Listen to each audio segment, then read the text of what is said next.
Welcome to NAESP HQ and this update from NAESP headquarters in Alexandria, Virginia, highlighting noteworthy stories for pre-K-8 school leaders.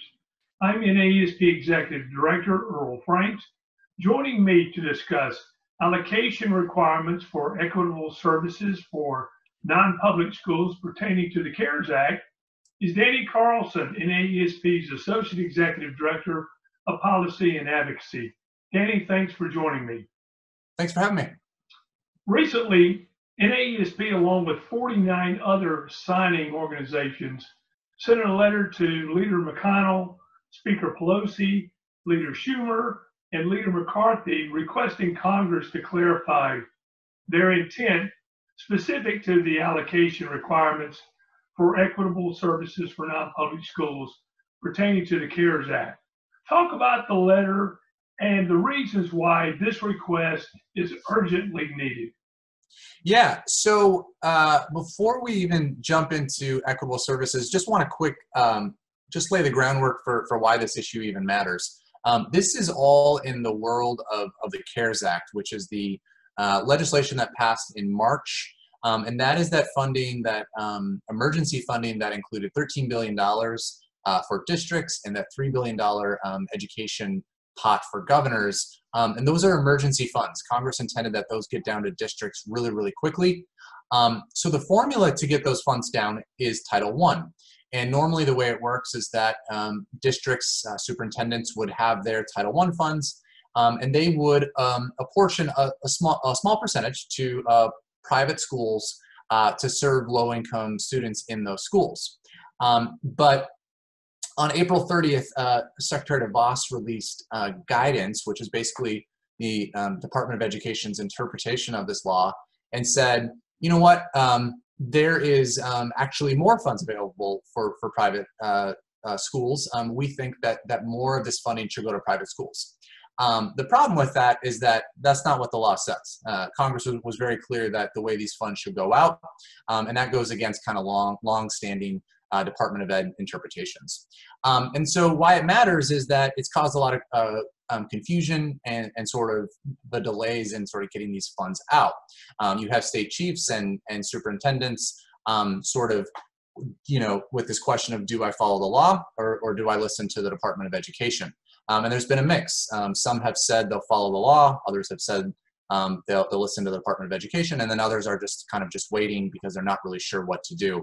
And so the upshot of all of it is that this is, again, these are emergency funds, and schools are in badly need of these. And right now there's this kind of bureaucratic mess that has held up these funds.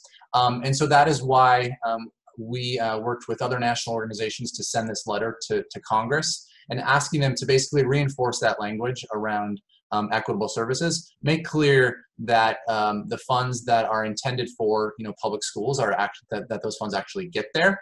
And so we're hoping that this letter provides a little kick to Congress in passing that legislation that makes clear that these funds should be dispersed in a way that Congress intended. And I know recently the Chief Counsel of State School Officers sent a letter to Secretary DeVos asking her to change her opinion on these requirements. And so this is a follow-up to that, her response back to the state chiefs.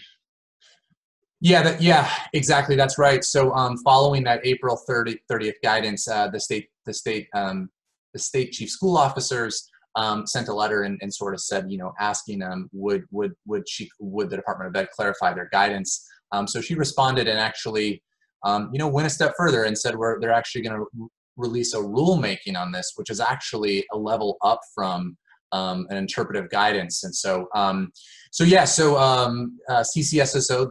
the state school chiefs officer, is on this letter with us. We worked very closely with them. We're all in just kind of agreement that we need to work with Congress and make sure that, that these funds get out to schools, the way that Congress intended. If folks listening and viewing this, if they're interested in seeing and obtaining a copy of this letter, how would they do that? Yeah, so on NAESP's homepage, we have our COVID-19 resource page, which includes a lot of other great resources. But within that page, there's an advocacy tab. And if you click on the advocacy tab, there is a link to the Equitable Services letter to Congress. And so folks can read it there. And that will be up this week. And finally, how can NAESP members assist in our efforts? Yeah, so we're gonna create an alert. So be on the lookout in the coming days for that. That'll ask folks to reach out to their member of Congress, and again, just basically the same ask that we're asking is just that the law we think is very clear, but because of this these actions by the Department of Ed, it's created confusion, and thus Congress needs to step in and just offer more sort of reinforcement and clarification on this language so that it's clear to states about how these funds should be used. Danny Carlson, thanks for joining me to discuss this critically important issue.